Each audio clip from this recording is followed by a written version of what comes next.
All right.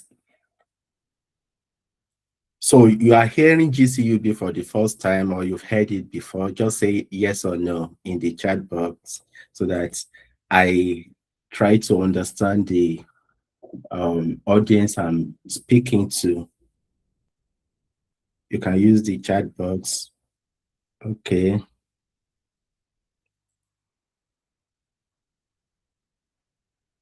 All right. No, no, no. Okay. GCUB is a scholarship program offered by Brazilian government, and it is open to non-Brazilian students or applicants to further their education after a first degree.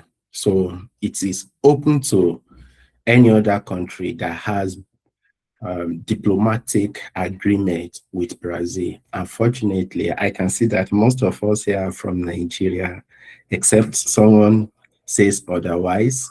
But I can see that we are from Nigeria, so Nigeria has diplomatic agreement with Brazil. Although there are so many things we'll be suffering until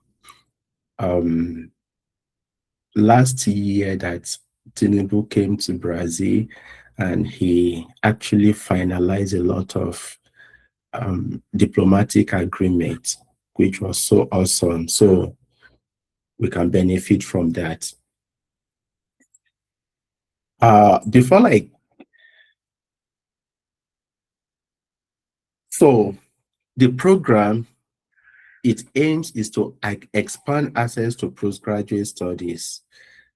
There are, in this program, there are 539 scholarships for master's applicant. 559.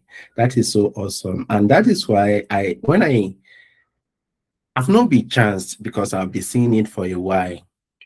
And I found that a lot of people are applying and they are not getting it. So this training is quite important so that we try to align some few things.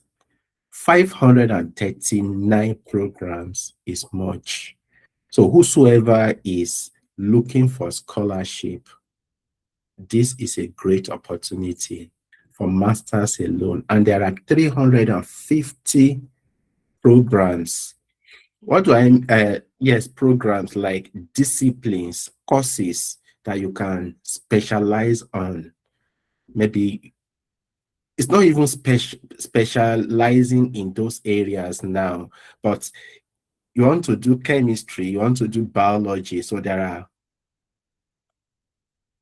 are 350 courses like that. So within biology, we have molecular biology, we have those that are dealing with same biology, we have a cancer research area, that is you are specializing. Like in chemistry, we have analytical chemistry. Within analytical chemistry, we have environmental chemistry, we have a natural product, and all of that. That is within a program. So what I'm saying is not even your own specialization now, but from PhD, we have 350 programs and 539 programs for master's applicants. It cuts across 62 universities. 62. It's not just one university. Actually, Brazil has this under several programs that are open to anyone. Like they have one, they call it CNPQ. CNPK is for anyone, and there are a lot of universities like that. The same thing applicable to another one they call CAPES. Now, our focus today is on GCUB mobilization 2026 application, and the program starts in 2027. It's a big opportunity, but Only strong applicants can make it. So before I go into more details, let me tell you this simple story. I came across it. I was very tired yesterday, and I was just scrolling through LinkedIn, and I saw the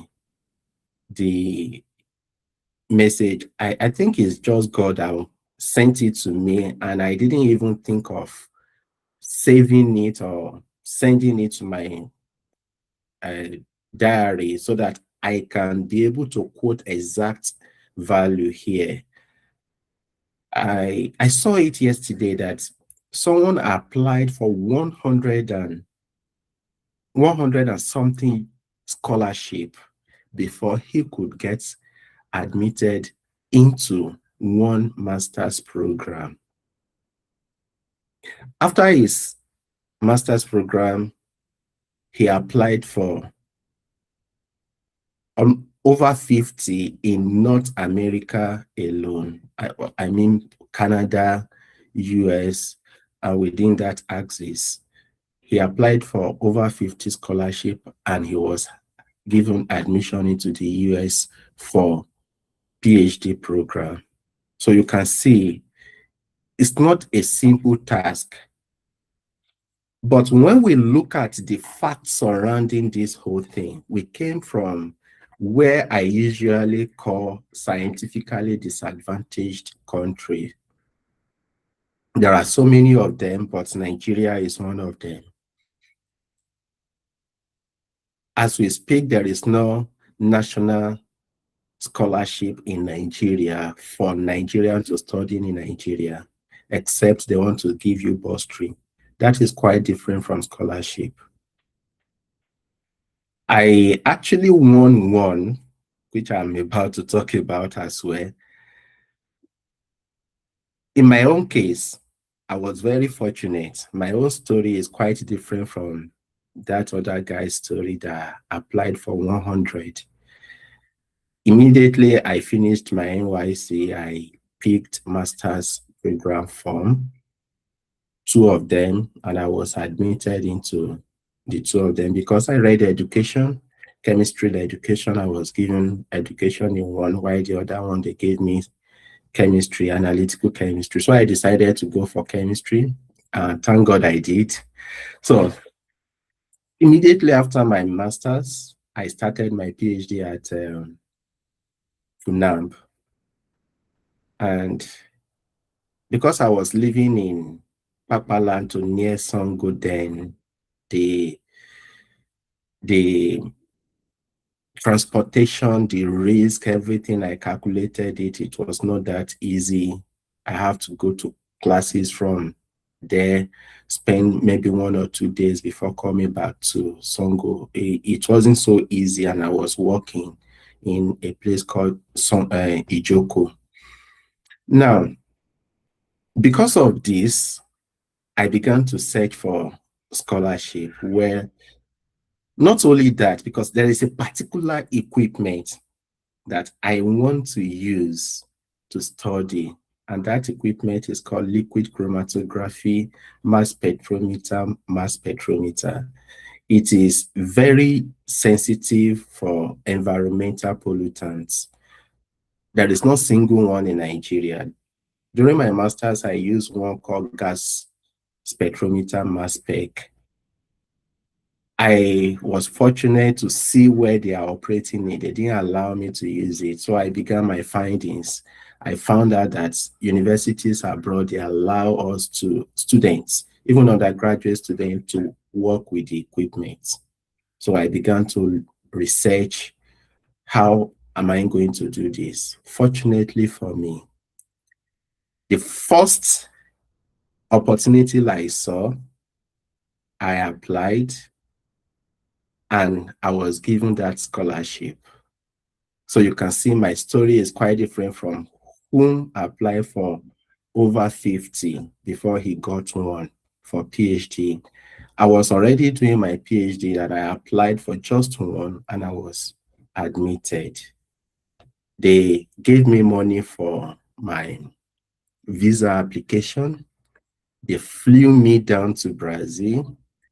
And from the beginning to the end, they gave me scholarship, a stipend. We call it stipend, but generally it's a scholarship. There was amount that was able to take care of me, my family here in Brazil.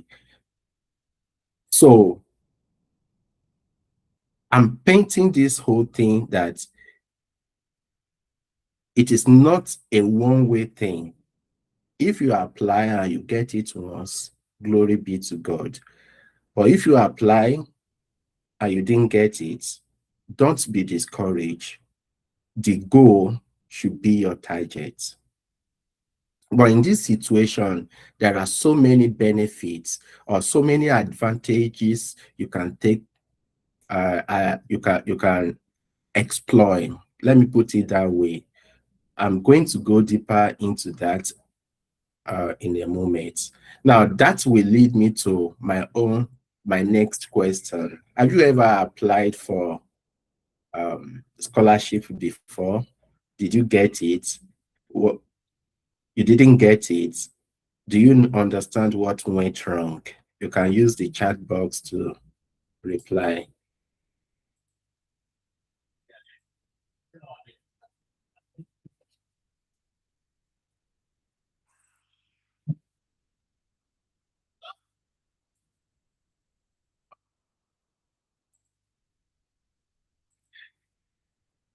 Okay, so no, no, no. All right.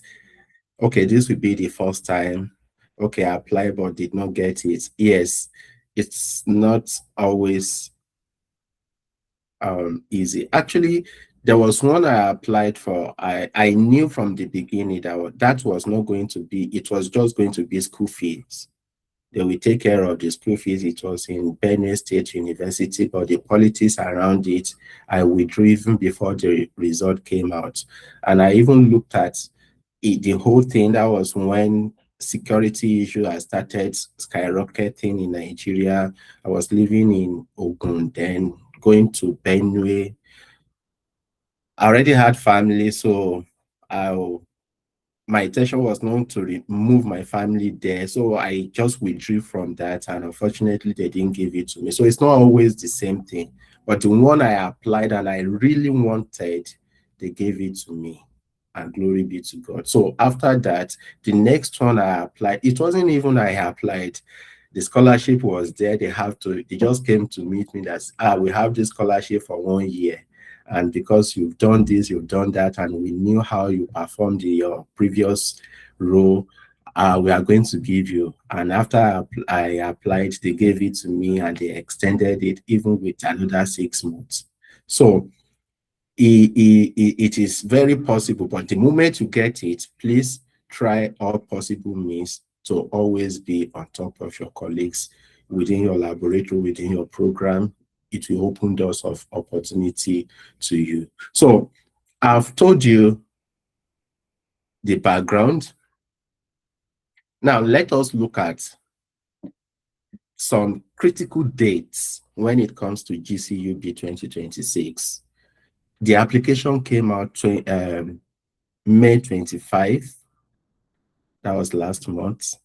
Today is 26, that almost a month ago.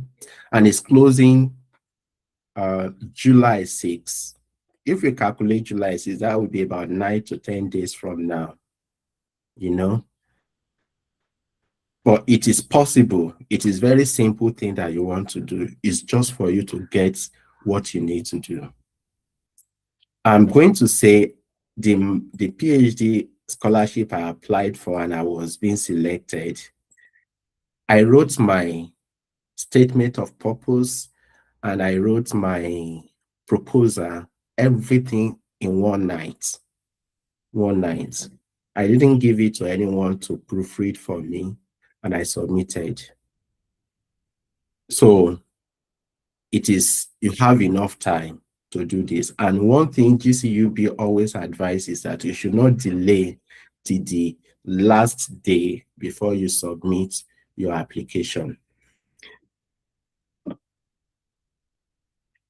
I don't know if anyone has questions so far before I go into the basic criteria, the eligibility criteria for this GCUB?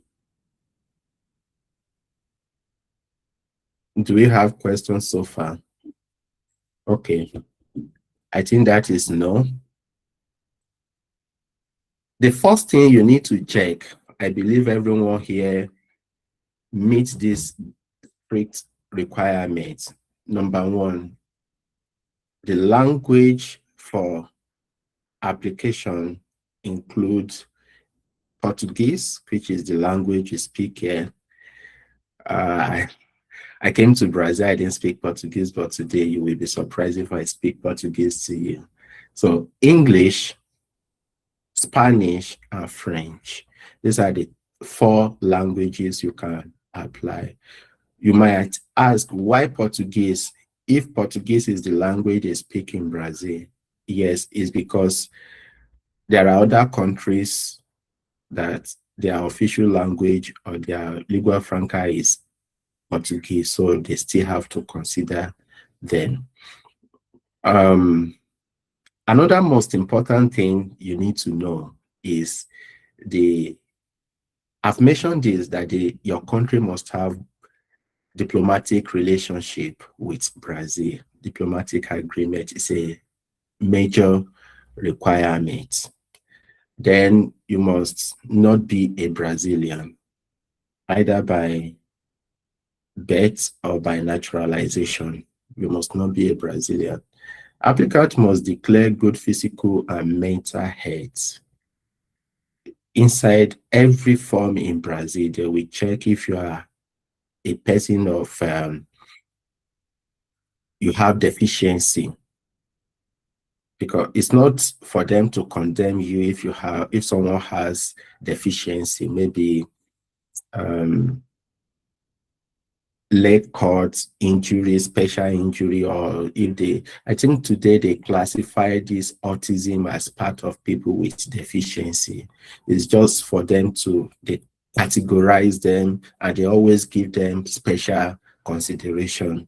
So whosoever has such is to their own advantage. Then doctoral applicant must check whether the program requires a master's program. This requirement is very strange to me when I saw it there. Most universities here in Brazil, they require masters for PhD, but in UK, US, there are some universities or some programs you can go directly from your first degree and you go directly from PhD. In Brazil, it's ideally 4 years program, but in those places the duration is 6 years. So they've calculated your 2 years for masters. Minimum of 5 years. So they calculate your duration of masters and PhD together. I've never studied how it is, and I have a friend in my lab that actually went to UK. We did some program together. In fact, it was from my lab, but different supervisor. So he went to UK, but we've not been speaking. But I believe there will be some juicy things around that. He just went from graduation to master's, to PhD. That is a huge luck. Now, are you eligible for this? Is my degree accepted in Brazil? Do I meet language rule, and can I cover the costs?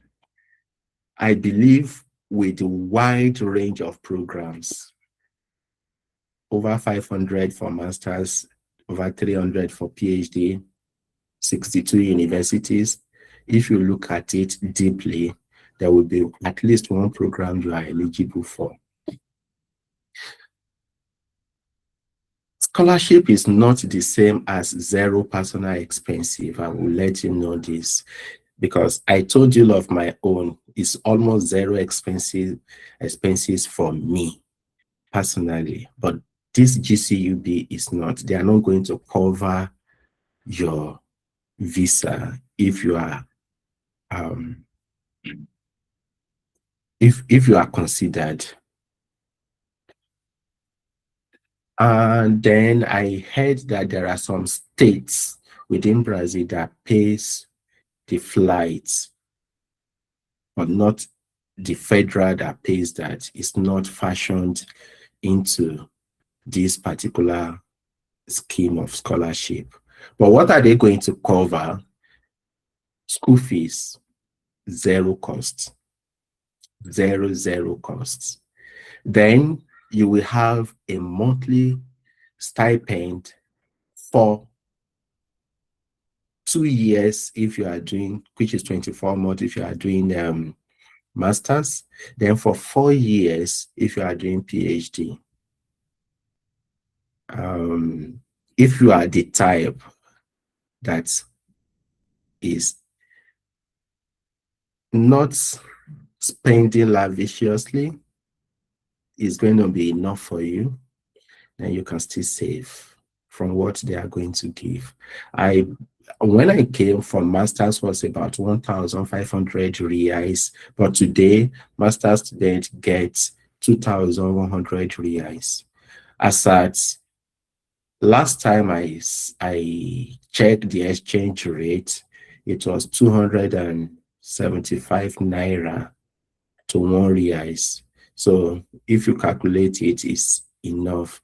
I believe even people that are working that are not because you are working, as in you are studying, they are paying you. You will get certificates at the end of the day. You pay for that in Nigeria. So here they are still going to pay you what even some lecturers are not getting currently in Nigeria. So it's a privilege if you can try it. Then for PhD, they give 3,200 reais. If converted, if I'm not mistaken, that 3,000 as of today maybe should be close to around 800,000 naira or so. So it then boils down to how prudent you are in financial management. So you will have access to university services under the higher education institution rules. For example, you will have access to their restaurants, you will have access to their gym,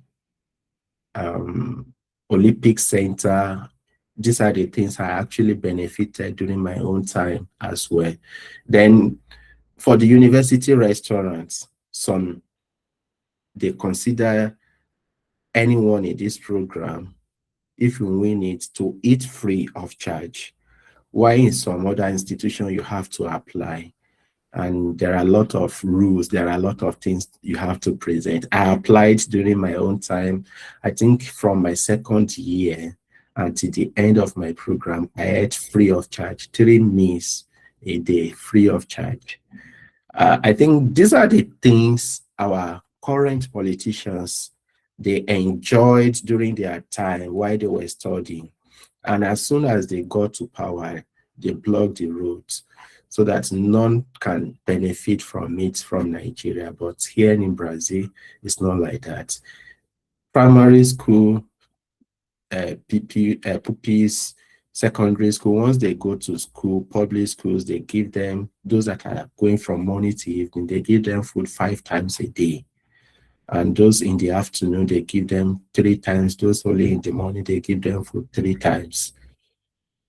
So there are a lot of benefits, even if you want to really put this effort. I'm painting this so that you can see the value that you will get aside your certificate that you will get.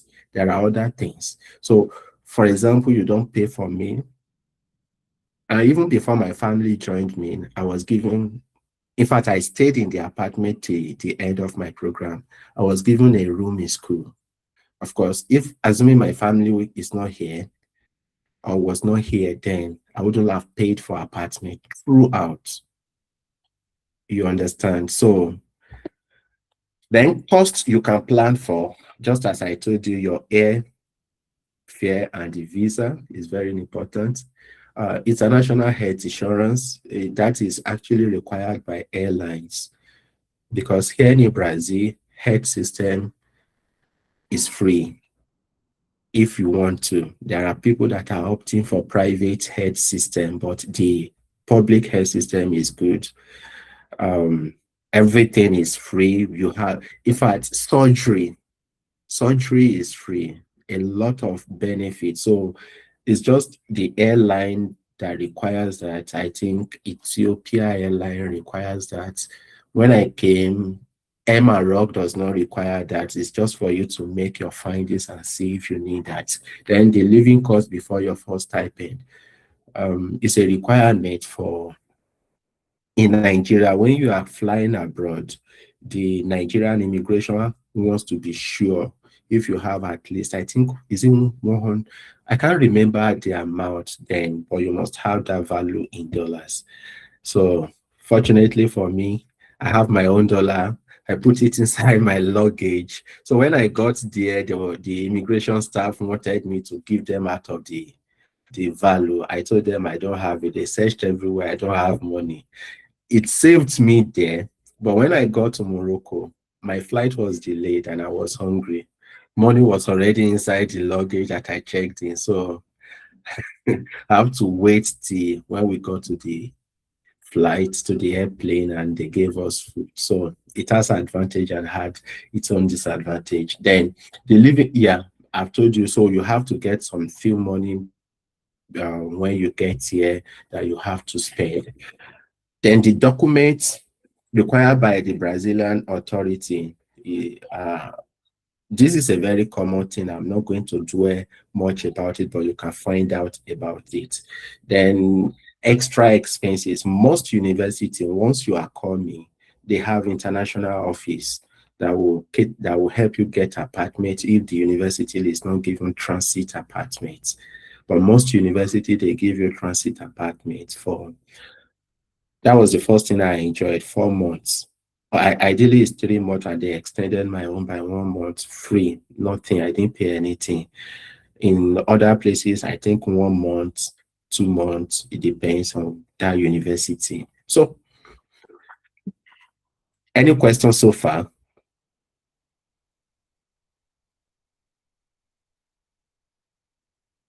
All right.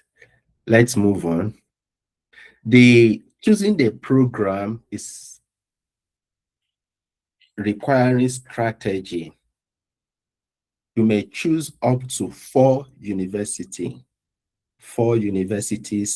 in one application. This is very rare. And that is why I said there are a lot of opportunities you as applicant can explore.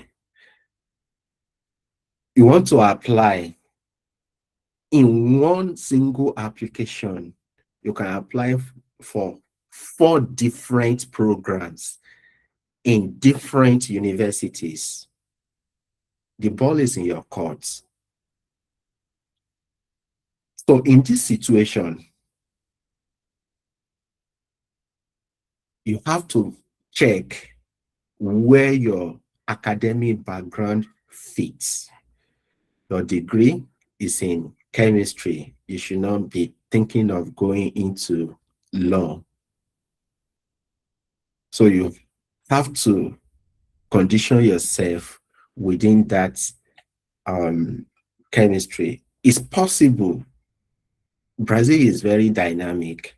I've seen someone that studied science, and at the end of the day, she studied law. She has, in fact, she even graduated law school before she finished her first degree. Very brilliant person. They accept that. But for a scholarship like this, you need to check your background fit for the programs you are applying for. Then your research proposal must match active research line within the program. What do I mean by this research line? When you choose a university, and within the university you choose a program, there are research lines listed by the university. already that you can apply for. Let me use my own institute as an example, Institute of Chemistry. They call it Postgraduate Program in Chemistry. That is the program I did. There was another one, Postgraduate Program in Chemistry Teaching, something that is for teachers or those in education. So those are the two programs we have at the Institute of Chemistry. So within my own, for chemistry as a science, we now have different departments: analytical chemistry, organic chemistry, inorganic chemistry, computational chemistry, physical chemistry, chemical engineering was part of it, or is part of it, and about 8 of them. Now, within each department now, there are lines. My supervisor works on environmental chemistry. Within my own group, laboratory group, there is a professor which his line is on chemometrics. While there is another one, their own is on biological and natural products, just analyzing them in the environment, the residue in the environment. There is another one that is dealing, another group, they are dealing with 3D printing and all of that. Another group there is on, I can't really remember his own group, but I know the professor, his own line. So one professor can form a line, then there are situations where 2-3 professors will have a line. That's how it is. So you need to go deeper into the research line you are fit for. Then your research proposal must fit into a research line. So fortunately, there is no part of chemistry we don't cover, but there are some programs that they have, there will be some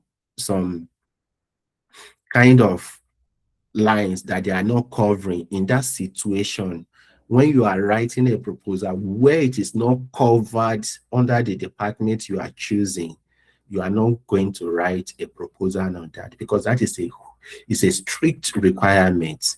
Your proposal must align with a research line within the program you are choosing. Then I've told you about the language. You speak English, write your proposal in English. Everything you want to write it in English. That's not a problem. I told you that I'm speaking Portuguese not because it was required for my studies. For masters, in some universities, you need to do some courses and write your exams in Portuguese. But in my own case, I don't know if I'm just fortunate or so. I did all my courses exam. I took the courses in Portuguese, really. Actually, I spoke to professors that speak English, and I took courses under them. And they allowed me to write all my exams in English.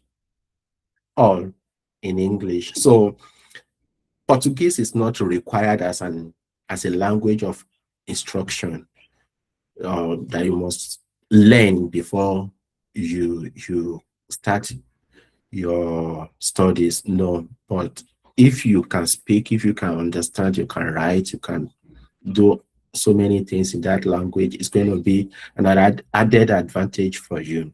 In my own case, I actually, the first course I started when I came was Portuguese class. I arrived on Sunday evening. Then Monday morning, I resumed to my class, Portuguese class. And I studied it, though learning within school is not enough to speak Portuguese. But I later learned within the street, within the laboratory, among my colleagues, and I was able to speak before I graduated, at least to express myself, pass information, receive information. So, but language is not so much required for the program. So the realistic fit, I'm calling this realistic fit, is that your document, your level, and your proposal are credible for the program you are applying for. This is a very important.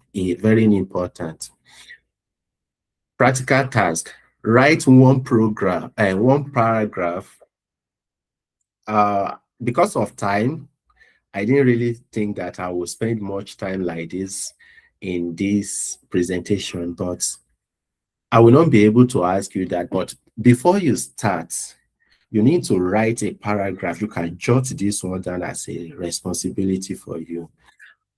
Write one paragraph explaining why each selected program, what you want to select, fits for your own background and your research plan.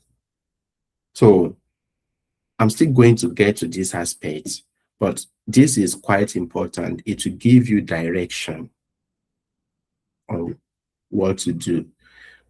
Let's quickly go to your application document pack. The document you will need. Your identity document is very important. Actually, if you have passports, it covers that. Then your CV.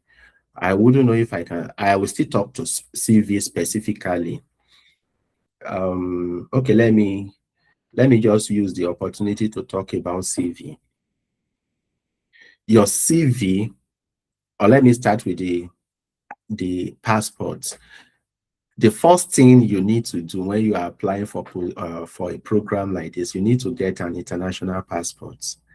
I got mine, and when the opportunity came, my passport was already with me.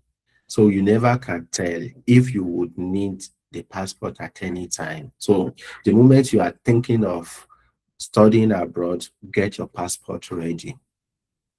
It has an expiry date, yes, but it's worth having. It's really worth having. Just get it somewhere. Then your CV, you don't just put information on your CV. This is the practical thing I should have demonstrated for you guys. The program you are applying for, master's or PhD, put information that are relevant for the program first. CV is one of those documents that there is no template, generally accepted template for. So, but don't leave important information to the last page. I would even advise that you go by just 2 pages of, if you are applying for masters, just go by 2 pages of CV. Try as much as possible to shrink in your information there. Now, let me tell you what I mean by important information. In your undergraduates, what did you study? You have to list that. During your undergraduate too, what, okay, I think I've accepted the person. Someone was trying to join. Okay, so you have a project, we call it a project in Nigeria. You will not just put it that my project topic. No. You need to detail it, use bullet points when you are stating it. For example, you graduate, let me start with your program. Your undergraduate, you graduated with first class, second class upper, second class lower honors. These are the three, I think, 3 honors we have in Nigeria. If possible, you have 4.0 CGPA. State it as a bullet under where you are listing your first degree. The only thing I don't like is you list your degree first and you now list the university second. No, where you are listing the degree, list the university and list those important points. Then your research projects. What did you study? What are the major findings? Or did you use an important instrument that count more to what you want to apply for? I'm going to use myself as an example. When I applied, my CV reads like my first degree. It was in education. I didn't say much about it. because it wasn't really relevant to what I studied, my PhD program. But that master's, I was very happy that I did. I graduated with 4.5 CGPA, even it was not classified. It was not categorized as first class masters. They didn't categorize that in Nigeria. But that 4.5 CGPA was bold in my CV. Then I stated that my research topic, I stated it, and I listed what are the major findings. One important thing that I did was I used an equipment called Soxlet extraction method. I listed it. Then I used GCMS. I listed it, even if I wasn't the one that used it, but I interpreted the results myself. So I listed that under my master's program. Then it reflected in papers I have published. I listed all these in papers that I've published. They helped me to communicate the important information about myself to them. So a supervisor that is using GCMS, for example, unfortunately, we have it in my laboratory. So, and sees that this person has used GCMS, they say, oh, this is a right candidate. He's not going to stress himself on seeing that. He's not going to ask you to send your project to him before he's going to see that information. You get what I'm saying, right? I want to get a feedback of that. Yes, we get it. All right. So those key information, you know what you did, you know your background. Make sure you extract, you are able to contextualize your achievement and list them in your CV. I'm going to tell you another one. When I worked in Nigeria, it was a private school, but I only taught for 3 months before I was given a higher responsibility. I managed a section for JAMB, Cambridge, and other international examinations. So within my first year within that place, there was a program they were trying to do. They didn't get it right. So I liaised with the right authority. I established the program. And that school became the first private school within Ogun State that started this special training, handwork training for students in secondary school. So they started training shoemaking, dress, tailoring, catering, and a lot of things. That was a huge achievement for me. Wherever I'm listing that I worked there, is accompanying it, that I did that. Then I introduced another thing, that manual result input, I eradicated it within the school. So I introduced this online computation of results. So immediately a term ends or they've written your exam. In fact, when they write your test, you have to go online and input the test score. The proprietor was not there, and it makes it easy for him. As they are finishing, he can just check, and it helps the school to guide against malpractices. If a teacher wants to favor a student, at the end of the day, they cannot favor because the result has been inputted, and it has a duration of period of editing. So once that period elapses, before they can edit, they have to show the score and apply for it. I did so many other things. At the end of the day, I introduced 5 programs to the school, and then I led a team of, I think 6 or 7 members, and we achieved a lot. So wherever I'm sending my CV that is required, I put it there. So when I came to Brazil, I want to show you another example. When I came to Brazil, I met a friend that had English school. So he invited me to teach in his school. And it got to a time why my research was not that complicated, I started a school myself, just freelancing. And I started thinking, and I began to measure the performance of my students. So I now listed it in my CV that within 3 months, I increased the performance of the students by 15%. So recently, I applied for one teaching job in the US, and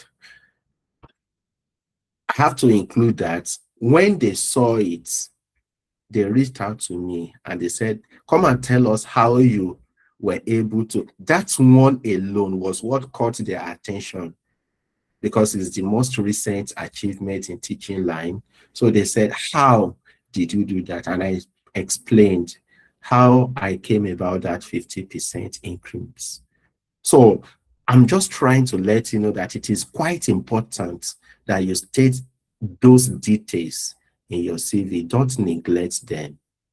Use bullet point to state them. Then your undergraduate diploma, either statement of result or your certificates, anyone goes. Then your transcript, I think that carries more weight than even the certificates within academic settings. They want to see your grade in each course you took. Then if you have masters, the diploma that is required for doctorate. Then there's these two texts that are very important.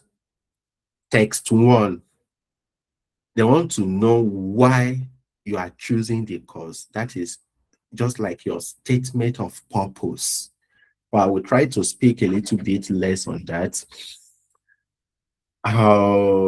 here, because there is a slide I made for that specifically. Then the text two is going to be your proposal, which is very important.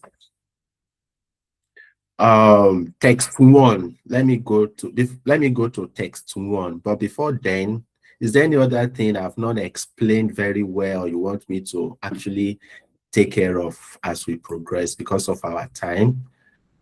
Before general question, is there any other thing based on my explanation so far you want me to go over again? Not really, but I want to ask, how do we know the research line? Oh, yes, the Yeah. research line is inside the application.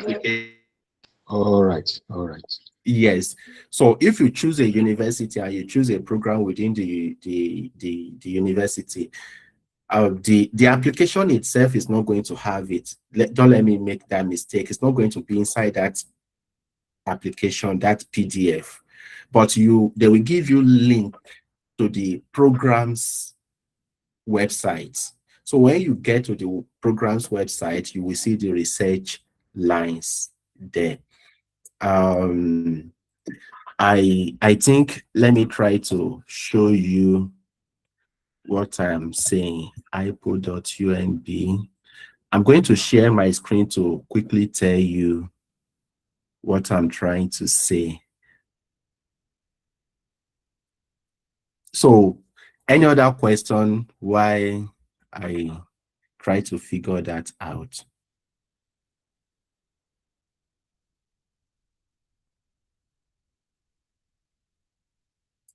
Okay, I've seen one. Let me quickly share it so that you get what I'm saying.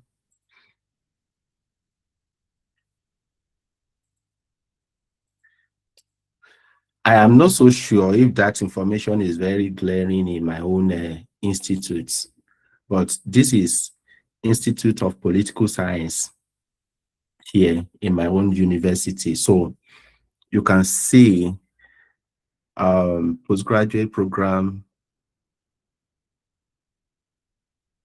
under structure. Can you see the pop-up box? Yes. So you can see PPG structure. You can see from there, you see postgraduate research areas. So once you go there, they tell you the area. So there are two areas, democracy and society. This is one. So under this under democracy and society, they have a sub area which is democracy and inequalities.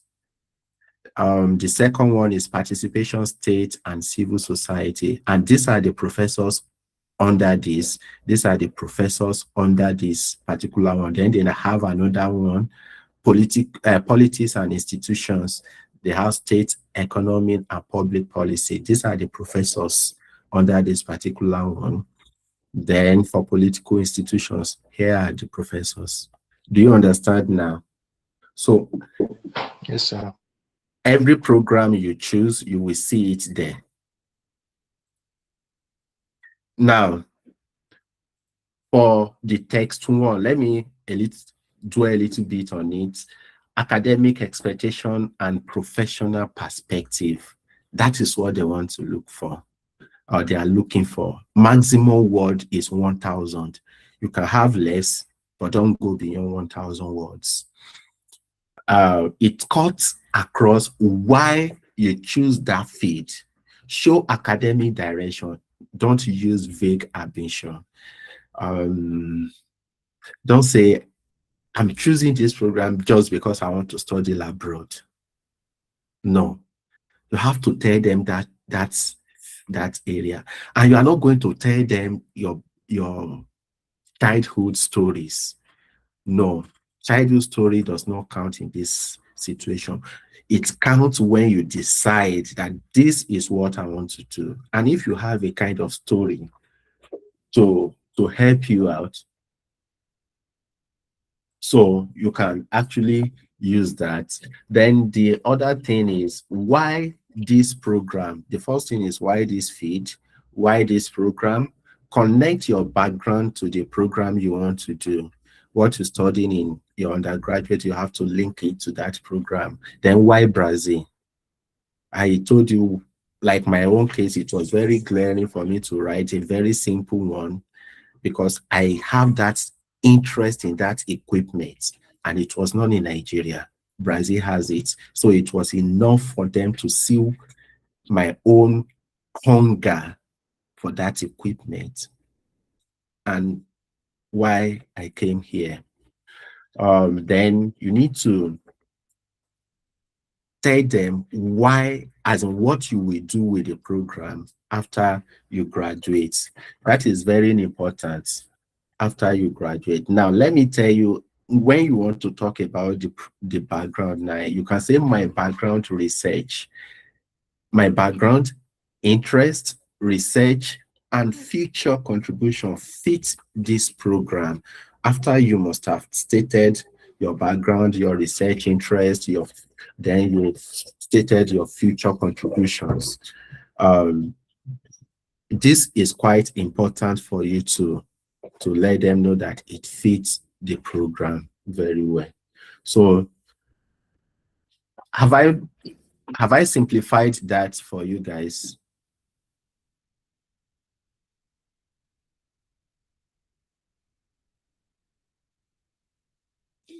Okay, don't let me waste time on it. Then the second one, which is the proposal, the research proposal. The first one, they call it academic expectation and professional perspective. That's how they call it in the core. Academic expectations and professional perspective. Why the second one is research proposal. This one, the maximum word is 4,000. So it's not 1,000 again, it's 4,000. I told you that I wrote my own in one night. It's not that when you want to write, you want to be writing one word like that. For example, your methodology, because you have not done the work, you can copy from somewhere that relates to your work, that explore or something, then you paraphrase it. It's not that you want to invent those words as if you are writing a book. No, it is not book. You can adapt from documents. But if you want information on how to adapt, I can still give you. So your research proposal must have a central research, a team that State the problem that you are about to solve. Is very important. You don't just say, I want to, let's say, for example, my work was on microplastics and I studied interaction between microplastics and micropollutants. Someone is now submitting a proposal to my laboratory and says he wants to come and study the same thing. They are not going to take it because someone else has done it. It's not a problem. I have my own findings already. But you have to get it has to be so unique. I'm not saying what someone else has done, you cannot do it. You can, but there must be a unique difference between your own and other people's work. So you need to get that central thing and problem very clear and make it clear and glaring in your work. It usually comes at the end of introduction. Then you have methodological process. Oh, sorry. The number 2 is the limitation and justification. I believe we've written in 1 or 2 projects. We know what we mean by limitation and justification. Why that particular problem is of concern to you. I was actually expecting somebody in this training, but it's not here today. I don't know why. He applied, I think, twice and didn't get it. Even myself, I was unable to tutor him on what to do. The preparation was not that robust as I'm telling you now. So the proposal then was just localized to Nigeria. Maybe that might be the reason. I'm not saying a local topic is not fundable. It is. But you need to actually link it to international relevance as well. The work it has to do with when Tinubu came in and introduced subsidy removal. So he now tried to evaluate, because he was coming to study in economics, he was trying to evaluate the economic hardship effects of subsidy removal on common Nigerian populace. That was something around that topic, was what it was. Very important topic in Nigeria. So I don't know why they didn't fund it outside Nigeria, but as at that time, that was very interesting topic. So there must be a justification why you are choosing that topic. Then your objective has to be, there's something they call general objective and specific objectives. So your general objective has to be able to fill into what we call research gap. So that topic, when Tinubu first came in Tinubu's first year, was quite relevant. But is that same topic still relevant 3 years after they've introduced subsidy removal? I think no, because there are a lot of studies that might have been conducted on that same topic. You understand what I'm saying now? So you must find a way to contextualize the gap where that work is going to fill in. The other thing is literature review. You have to, it's not just say so person studied this, another author studied this. No, you try to synthesize something out of literature. When you review, you can have 3, 4, 5 sources together. You make sense out of what you've read. Actually, I have a book that is probably going to be published in August. It talks about so many things about synthesis, sources, when you gather sources and how you can actually use the sources to the advantage of what you are writing on. The methodological process, it's not much, they don't expect much because it's a proposal, but just say, then the language is very important. You just say, if someone has used it and said, we used or we this method was adopted. You are not going to say this method was adopted in proposal. You have to use future tense in proposal. This method will be used to collect information from the population or the sample. From population, you have sample, then you state the method, probably interview method. You can say a structured interview will be used to collect data from the participant. Simple, but you shouldn't say, because in article they will say was used. Don't say that it has to be in future tense. Then your research schedule, your plan is very important. Your research phase, you need to, it's not going to be a concrete thing, but they will expect you as someone coming for postgraduate program to be able to visualize your research. At the same time, your supervisor might not even accept that when you come, because it doesn't require you to get a supervisor. So if you are admitted and you come, your supervisor can decide to change it. Now, in your own case, make sure you are able to visualize what you are planning to work on and state it. My first month, okay, for the period of 2 years, you can tell them that, okay, when I get there, I will face my coursework for the first 6 months. The second month, the second semester, which is second 6 months, you initiate your research and start. Generally, within the first 6 months, you start reading more about literature on the topic. Then within the second month, you start planning your methodology, getting all necessary approvals.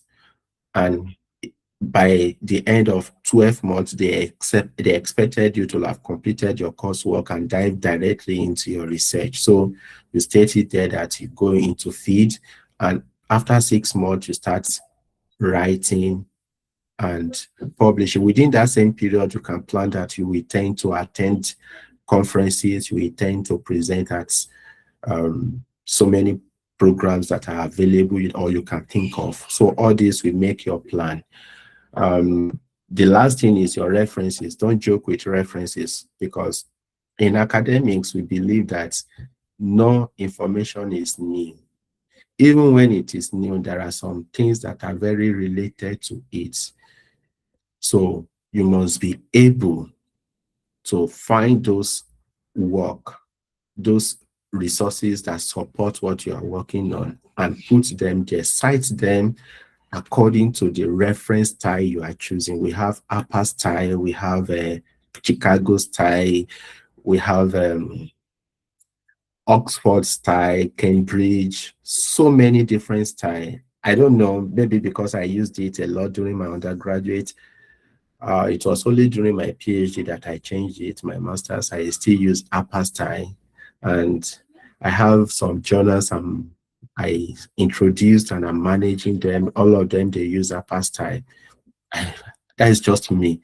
APA is Association of American Psychological Association from the US. So and I adopted it. I fell in love with it.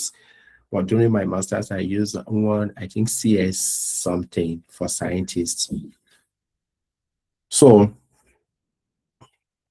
now the core tests, can a program see a clear, feasible, academically relevant project in your proposal?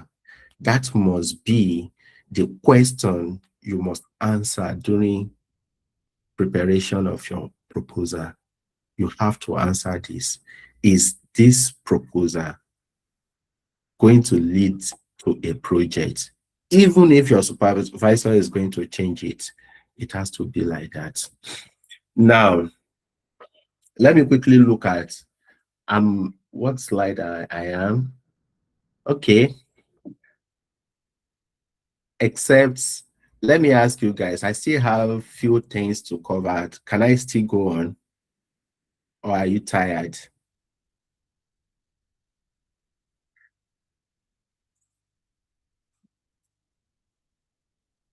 Are you there?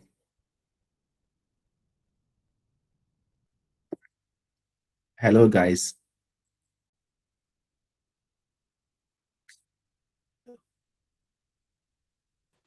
Yes, sir.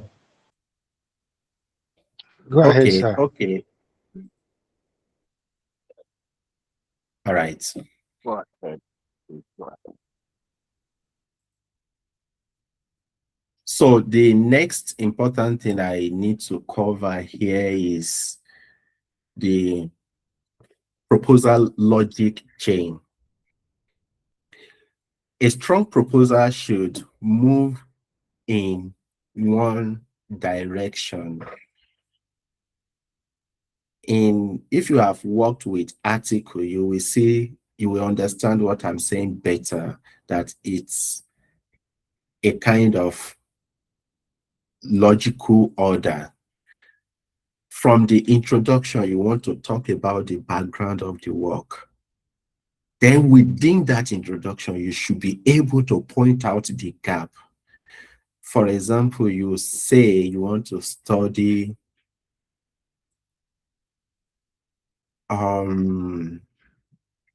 insecurity in Nigeria. For example, you should be able within your introduction trace briefly the recent occurrences of insecurity challenges, how school children were actually adopted in 2011 during Jonathan, if I'm not mistaken, and they were not found till today. There was another one, Leah Shaib. I think that was due to insecurity as well. How several people were slaughtered in Benue, in Plateau, and all of that. How some recent school children were abducted and even a teacher was beheaded. All of that should be there.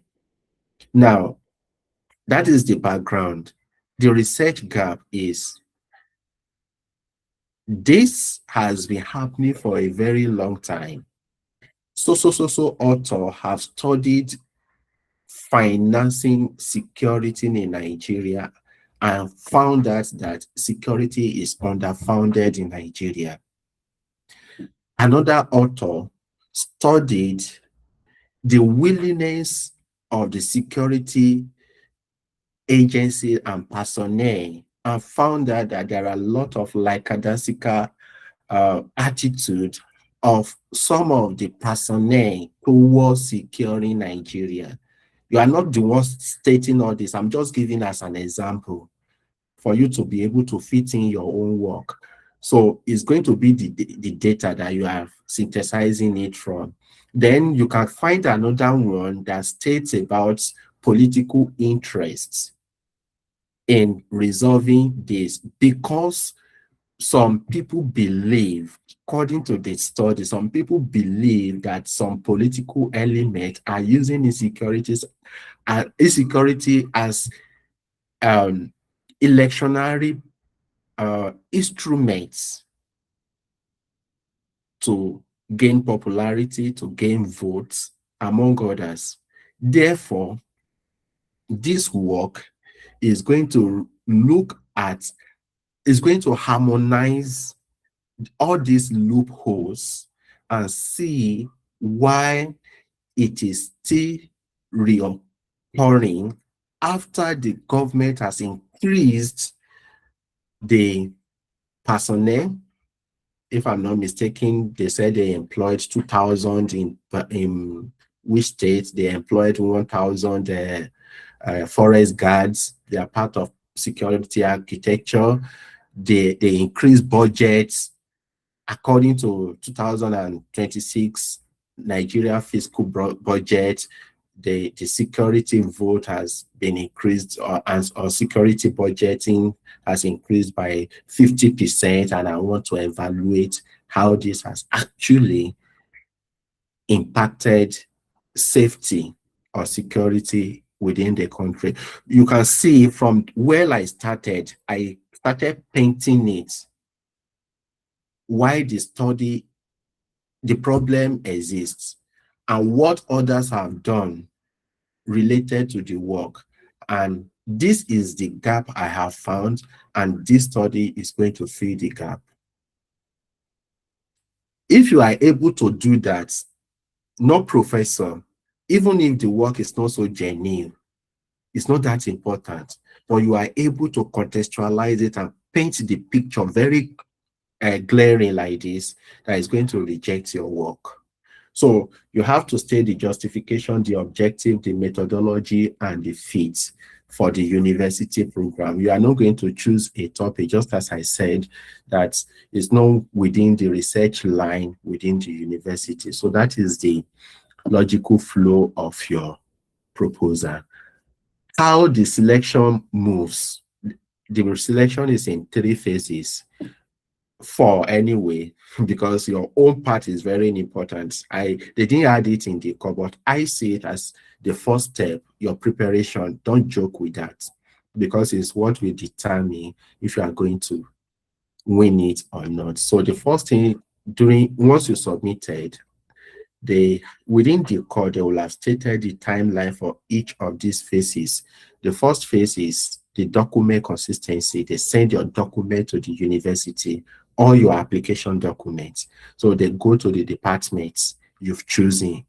Let's say you choose 4 universities, so they send this one for each university to them. So they will set up a committee to look at, okay, this proposal is fit for the program. What about the background of the person? Is it fit for the program? If it is fit, they approve it. Then they forward it back to the GCUB head office. Then the GCUB, then they have their own committee that will look at it. They look at the merit and eligibility of the documents based on what, oh, sorry, I think I meant something. The first step is carried out within GCUB. The document you submitted, that is when they look at it. Is your application complete? If it is not complete, they screen you out.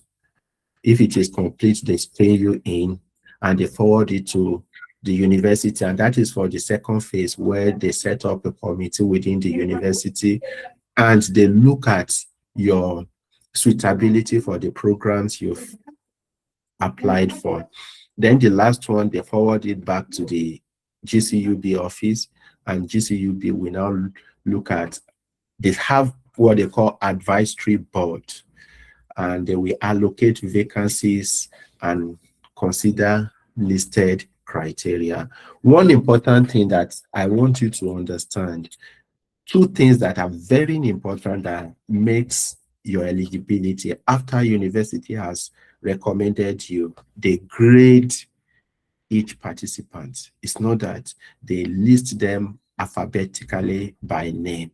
No, they will grade everybody.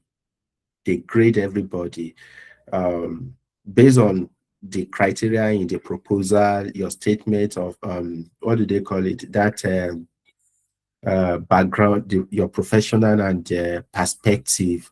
They grade it as well. Then they grade your CV.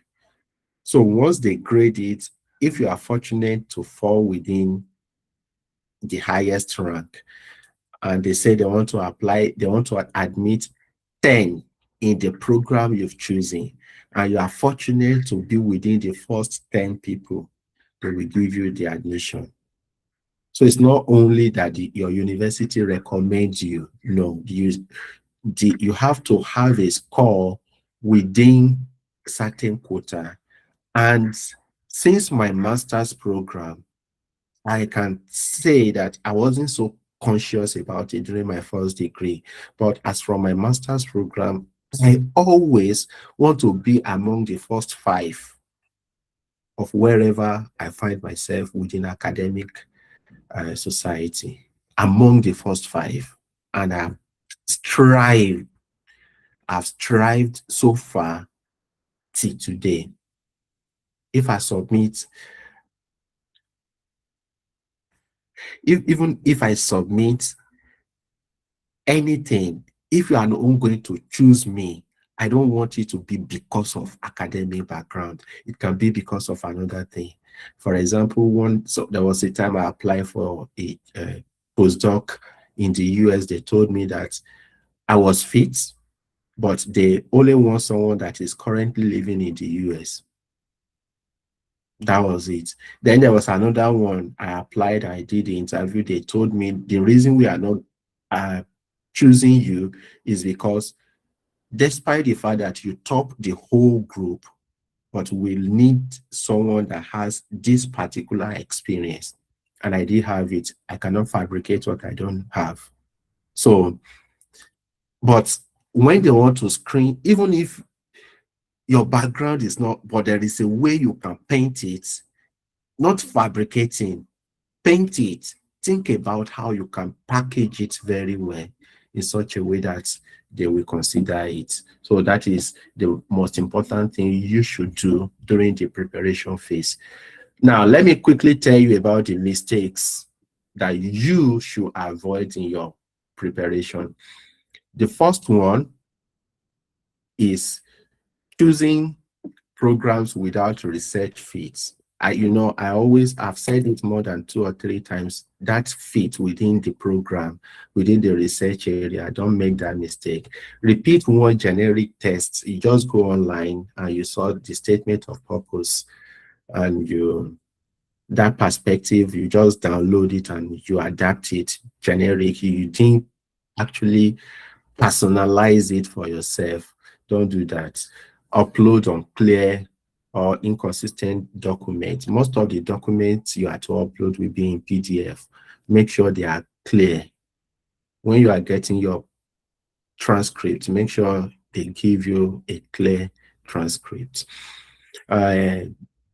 When you ignore specific requirements by the university for the program, I think that is one thing I didn't mention. You can as well do yourself a favor. When you choose a program, look at the requirement for the program within the university. Actually, it's very rare that they will not state it within the GCUB application or the notice. But if it is not there, try to double check within the university. Write a proposal with no feasible method.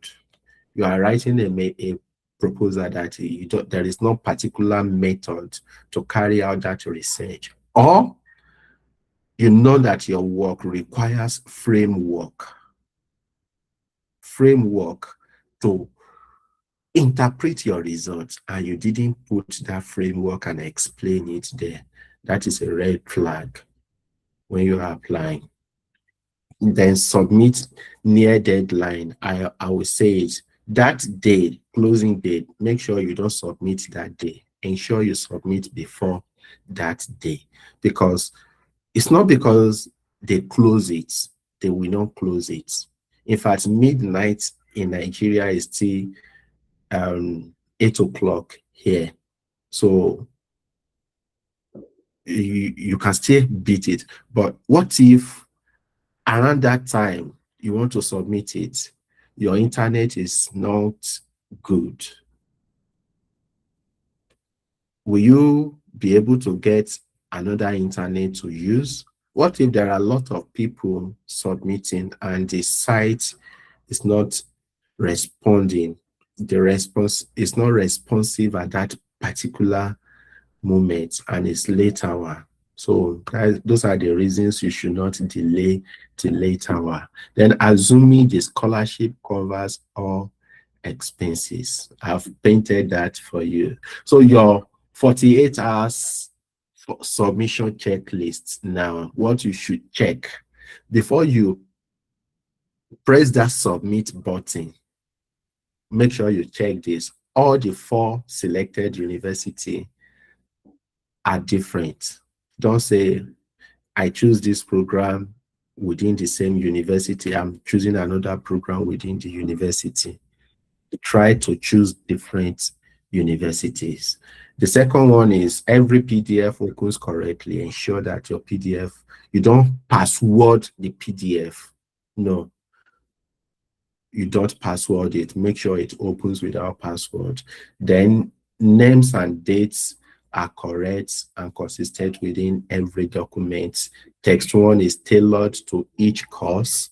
So if you are choosing different courses, you are writing for a perspective or statement of purpose or perspective statement, then you are writing 4 different proposals. Don't just assume that the proposal that works for one university will equally work for another university. Don't make that mistake. And then I think that is one of the mistakes we made for that guy I said that applied twice and was not selected. Then text to show has all the required sections. All the 7 sections I told you, make sure you will see them inside the core when you open it. Then doctorate requirements have been checked, personal copies are saved, and then submission is not left until the last day.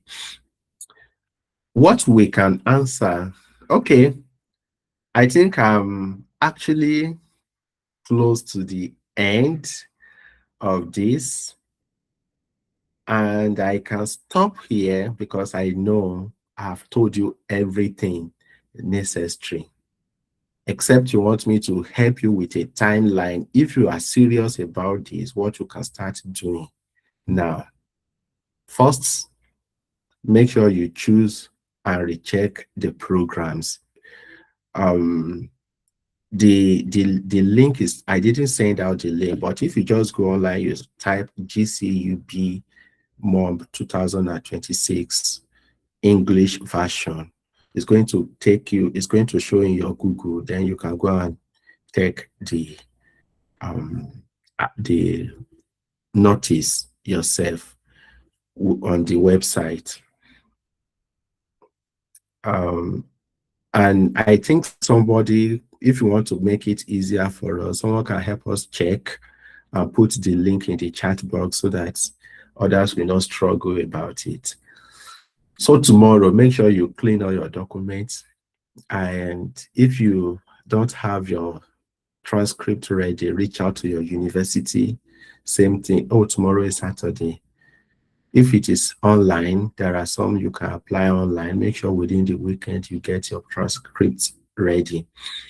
Then the next 48 hours, write the text and revise both text 1 and text 2. So before the deadline, submit early. I'm so sorry that this training comes out very late, but I believe you still have time to make something happen. When I told you that I wrote my own proposal and everything within one night, it's like this. I got to know about the scholarship some weeks before the deadline, and I was writing emails to professors. None of them get back to me. What I did was I spoke to a friend that I considered a mentor. It's a friend we did undergraduate together, but today in this scholarship of 18, I consider him as a mentor because he's apart from brilliancy, he has that understanding of scholarship.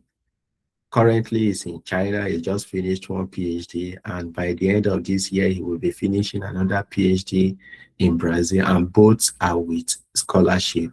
So when I say it's my mentor, I mean it. Now, what I'm trying to say is I called him and I said, I wrote email to so people, and about 25 of them, and none of them replied me. He said, go online, go and look for their phone number and begin to call them. I said, are you crazy? I should be calling from the, he said, you are not ready for scholarship then. And believe me, the first person I called didn't pick. The second person picked and said, when I called him, I was actually thinking of language. He said, you are fortunate that I'm still in office. You are calling office line. I said, thank God. So tell me, I saw your request, and unfortunately, the postgraduate coordinator that's supposed to write the letter is not on seat. He's traveled. And he said I should reach out to the assistant coordinator And I'm trying to do that. If I can get it, I will send the letter to you, because we needed acceptance letter to that same program from the supervisor before I can apply for my own. But in this case, you don't need that. So when I got the letter, I have just 4 days left. So that was why I had to do that rigorous preparation. I wrote the proposal, I forwarded it to the supervisor. He checked it and he said, okay, I should apply. He didn't even make any correction. He just said I should apply. That was how I applied. So that is it. Any question that we can actually talk to before? At this stage, you can on your cameras, if you want cameras or your microphone, and ask your questions so that we just quickly deliberate on this.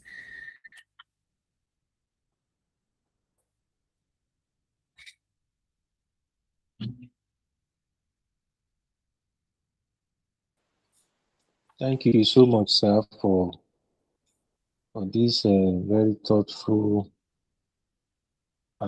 seminar. I really appreciate you, sir. Thank you, sir. Thank you, sir. Yes, sir. Now I want to ask, especially about documents. Someone Okay. like me now, yes, it just dawned on me that this scholarship of a thing, I can just give it a try. So I've been just searching online, and luckily I saw what you posted on Facebook. So the issue of these passports, presently I don't have passports. So would that be a kind of setback to the application? No, No, no. no. Okay. You have You have my own my own passport was passport. required, but in this case, what they required is any of government of issued documents that has That has photograph on photograph it. on it. All right. Yes, sir. Yes, So sir. your So your NI, NI, your your voter's card, voter's card, or driving license, or driving or license. driving Yes, license. Yes. All right. yes. Yes. Then secondly is about family. Okay. Okay. How do you manage? Do you did you travel with your family in the first place, or did later come to join you? This is how This it is how is. it is. Brazil is a country that believes in family reunion. Okay. They believe that once you have your family around, you won't begin to mess up around. So they give that priority to family reunion. When you are applying for your visa, once you have the scholarship, as you are applying for your own visa, you can submit application for your spouse or your family as well. But they will approve your own first. By the time you arrive in Brazil and you settle down, you need to apply for permanent, not permanent, resident permits. According to Brazilian government, for studies is 1 year validity period. So every year you need to renew. So the moment you get your resident permits, they will notify them. You don't even need to do anything. They will see it on the system, because all of them, they work within Ministry of International and Foreign Affairs, and then Federal Ministry of Justice. They work together. So they will see it there that you've gotten your resident permit. Then they will start treating the visa application of your family. So I have seen someone that came for this GCUB and was in my own university here.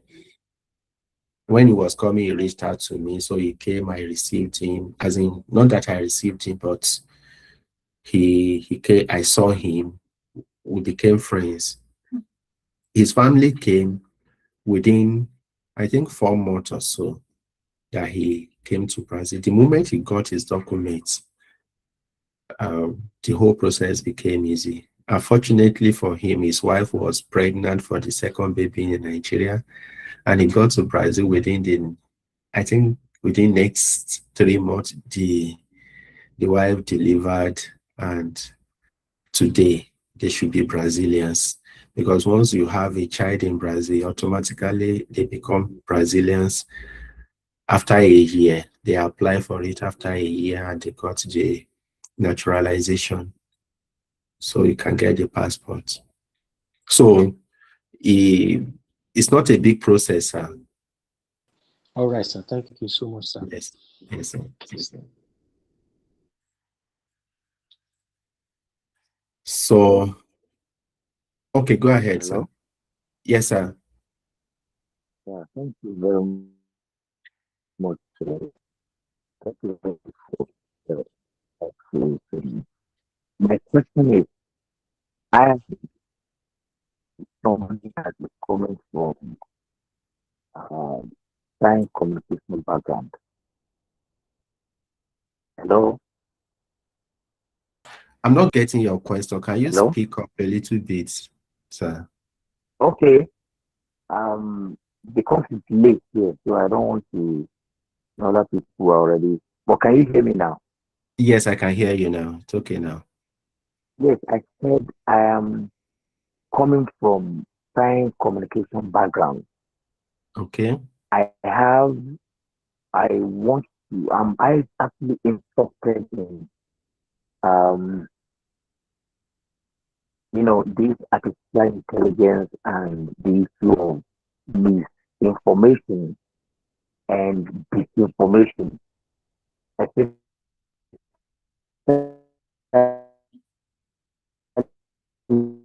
in content creation that affecting children, as in, some of these contents are already taken care of, are already taken away from what we call family value, traditional value, especially when they are not censored.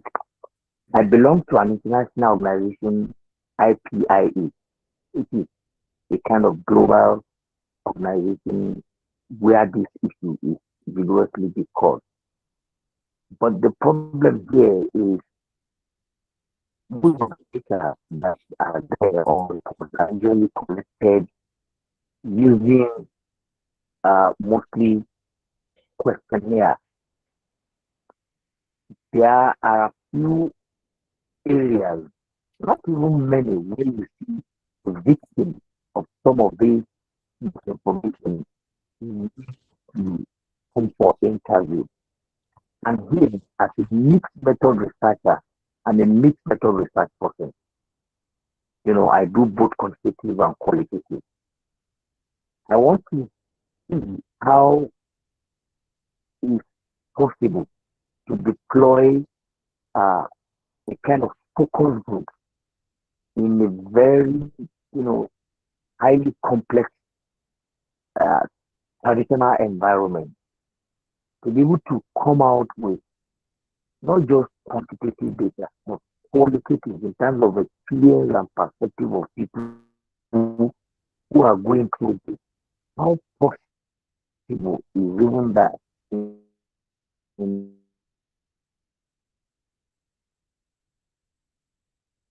the Brazilian context,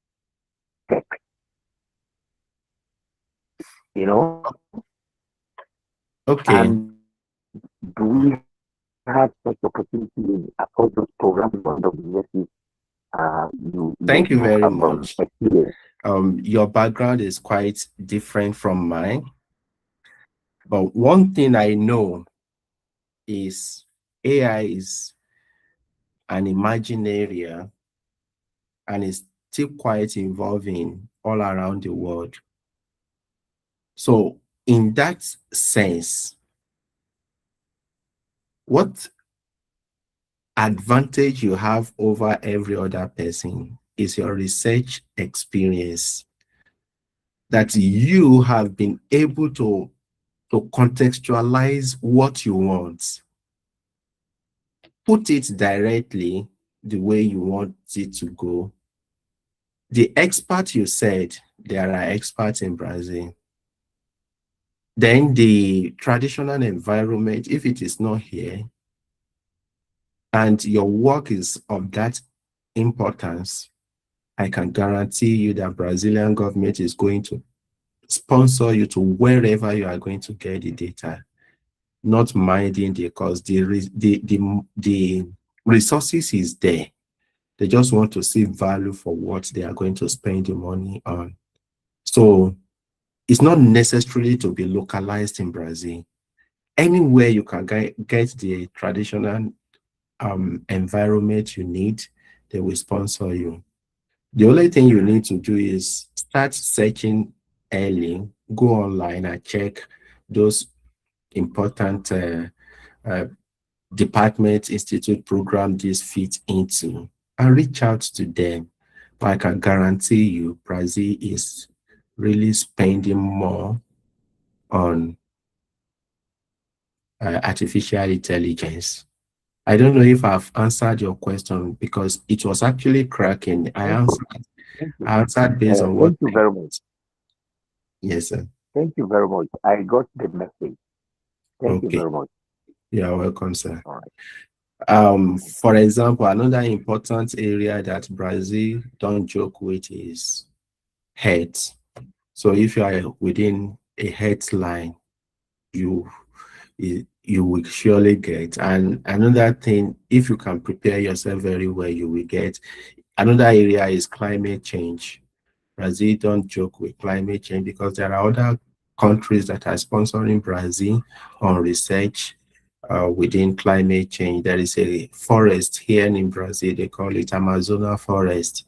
A lot of, like Germany, I know of Germany, France that are sponsoring it, because if the forest is not well studied and not well preserved, it's going to cause havoc for them in the Europe. That is what findings have research has reported. So because of that, they have a lot of funding for researching climate-related topics, health, and then this artificial intelligence.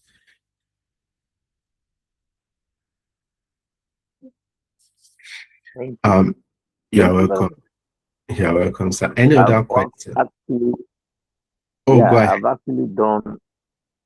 actually done some 1 or 2 or 3 publications in that area of health that you just spoke of, and I would like to also see how that I can open international opportunities from that. Thank you very much.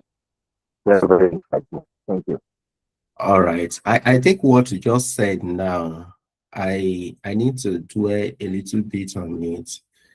They need the experience in other areas, because it's not cast on Mambo here in Brazil that it has to be the same line or must be relevant.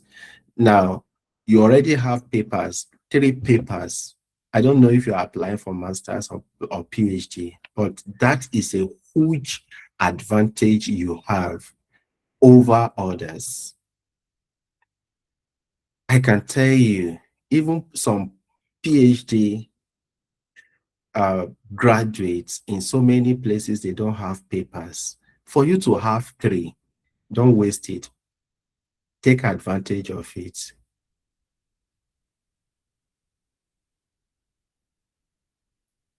Any other question before we round it up? My initial plan was to end this whole thing within 1 hour, 30 minutes. And I really want to appreciate you guys for even staying to the end of for staying this far. So if you have one or two questions, you can actually ask. All right. Hello. Yes, sir.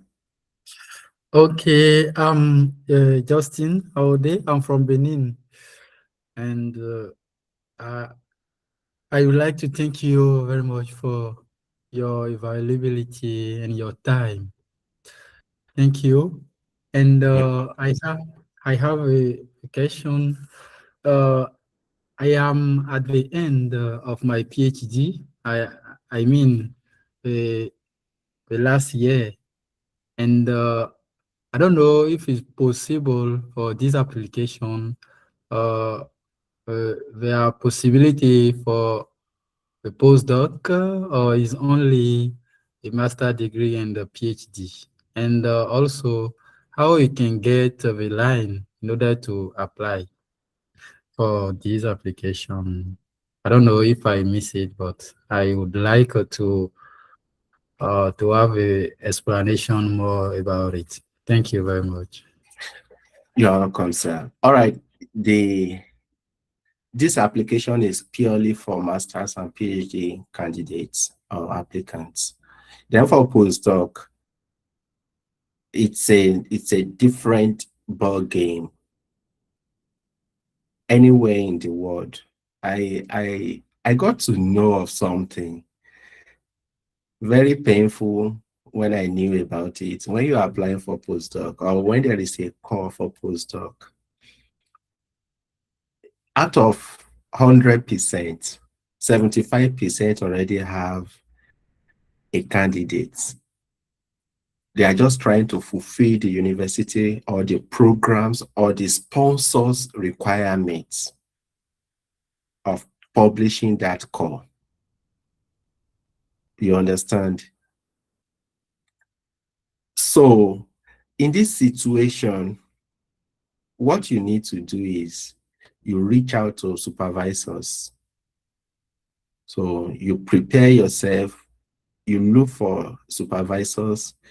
It's not an easy task anyway, but if you can, we can work around it together.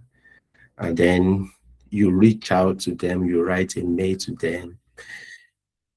There is a way you prepare your mail and they will not ignore it. So we can talk about that since that is actually outside the scope of this webinar or this training. We can talk about it later. I know, Awode, you'll be attending Researchment Academy webinar. If I'm not mistaken, you've won our award or so. But the name is not so strange to me. So, yes, so we can talk about it. It's a very different thing entirely, but we can talk about it. And then for every other person here, there is another pathway that is quite secure, very similar to this. Particularly, I didn't get your name that asked the question regarding artificial intelligence and all of that. My name is my name is Ismail Olawale. Okay. My name is Ismail Olawale. Ismail Olawale. Okay. So you can as well reach out to, as in anyone here at master's and PhD level. You can look for supervisors, get their contacts. When I did, it was a very hectic procedure, but today AI has made it easy. You can just ask AI, this is my area.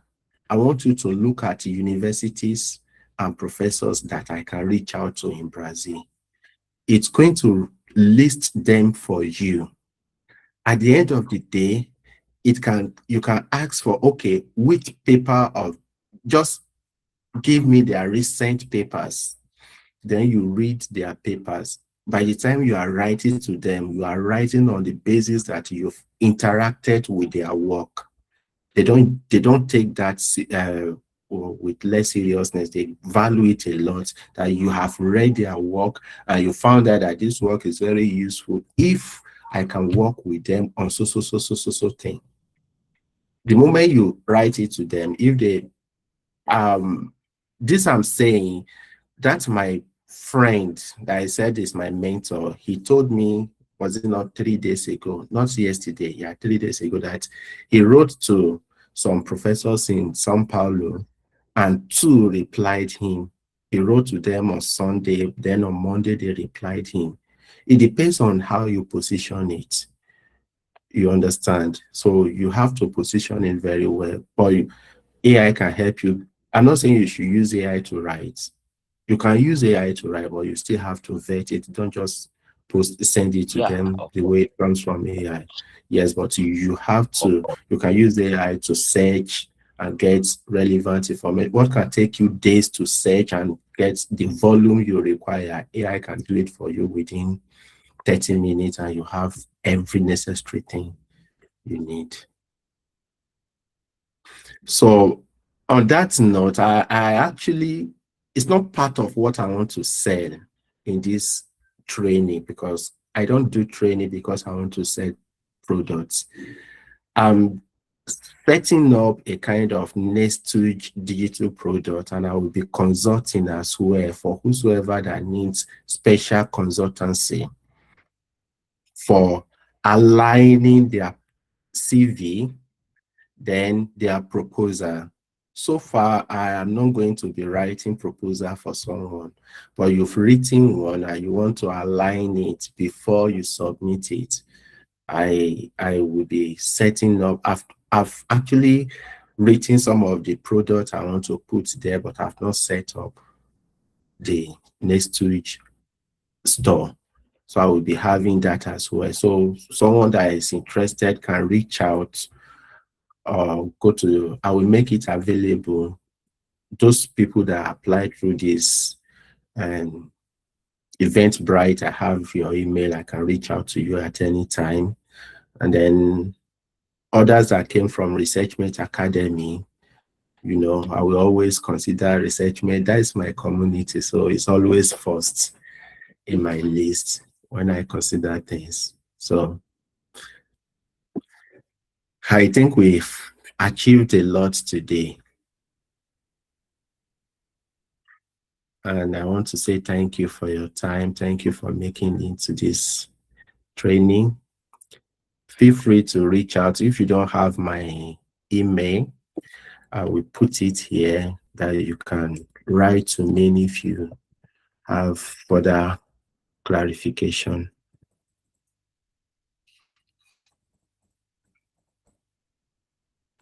So that's my email there.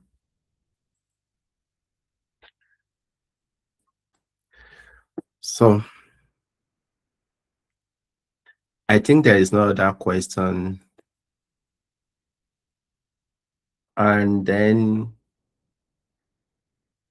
GCUB said you can reach out to them, because if you look at most of the flyers I put out there, I always put it that this is not an official training by GCUB. That is a disclaimer I put there. So you can reach GCUB for any further questions as well at GCUB-Mob. Let me write it here. GCUB.mob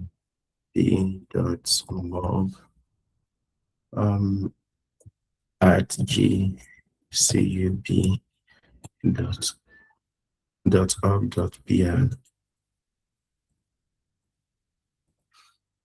So GCUB-Mob at gcub.org.br. So that is the email. You can reach GCUB if you have any question or anything to ask. So thank you so much. I forgot to mention this. My book will be called, that book, it is titled The Writing Mind. That it has a subtitle, but this is the major title, The Writing Mind. It talks about how we can make thoughts or our observation, research result public in such a way that the audience will be able to understand what you are saying. From your thought, which is private, your observation is private, your finding is private to you, but you want to make it public in a way that you don't give responsibility to your reader. You are making it clearer enough for them to understand and be able to use. So that is all I have in the book. It has 14 chapters on this and about 267 pages in the book. So I would need your assistance when it comes out, maybe if you are using Amazon, to help me. I'm going to release a preview copy. So in the preview copy, once you read it, you can help me review it on Amazon if you have accounts when it comes out.